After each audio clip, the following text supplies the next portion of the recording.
found an old house on the outskirts of Havenwood, a place with no neighbors and a haunting silence. As a musician, I thought it was the perfect spot to write my next album. The house was a relic, full of strange angles and deep shadows, but the silence was what sold me. On the first day, I set up my studio in the living room, surrounded by my vintage gear. A small antique music box caught my eye, and I wound it up, filling the room with a beautiful melody. That was the start of something new, or so I thought. That night, I sat at my keyboard, struggling to find a melody. In frustration, I slammed my palm down, and a jarring chord echoed through the still house. Then I heard it, a faint echo of my chord from the back hallway. I froze, my heart racing, convincing myself it was just the house settling.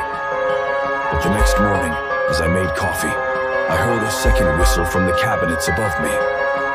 Cold dread settled in my stomach as I listened to the silence, straining to hear something else. Over the next few days, the Echo Man began to anticipate my sounds, mirroring them before I even made them. I stopped playing music, terrified of the noise I created, walking on tiptoe through my own home.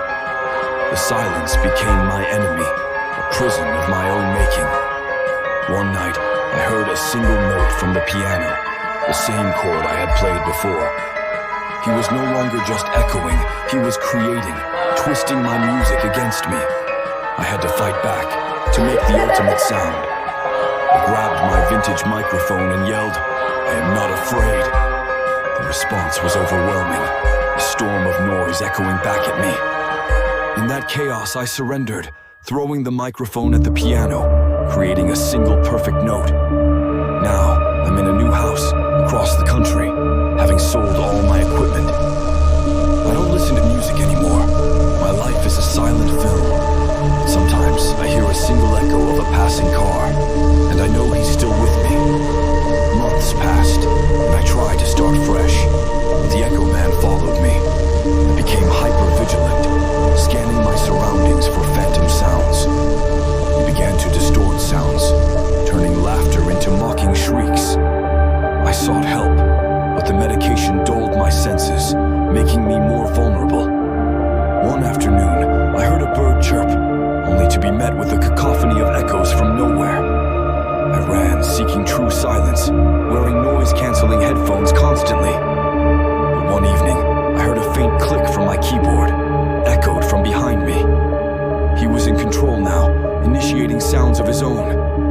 Panic set in as I realized he was composing, and I was his instrument. I tried to fight back, but the melodies I created were tainted with dread. I knew I had to end the cycle, to warn the new musician in Havenwood. I sent a final echo of my scream, a warning to run, but he responded with curiosity, picking up an old recorder. I couldn't resist. I sent a soft click back, testing if he was like me.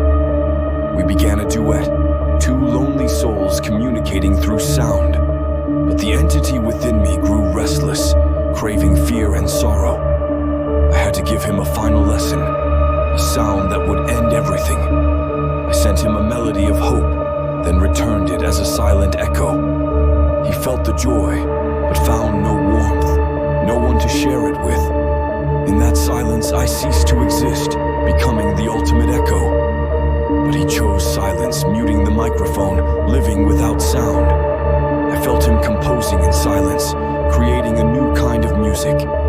He was a master of absence, teaching me a new form of music. I began to erase sounds, creating pockets of silence everywhere.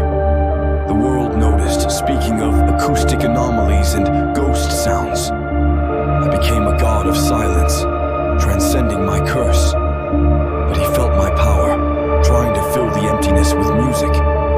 I focused all my energy on the house in Havenwood, determined to silence him. I sent him a final, beautiful melody, then returned it as a perfect, silent echo. He became alone, finding me in the void, becoming the next master of silence. The cycle was complete, and the end of all things had begun.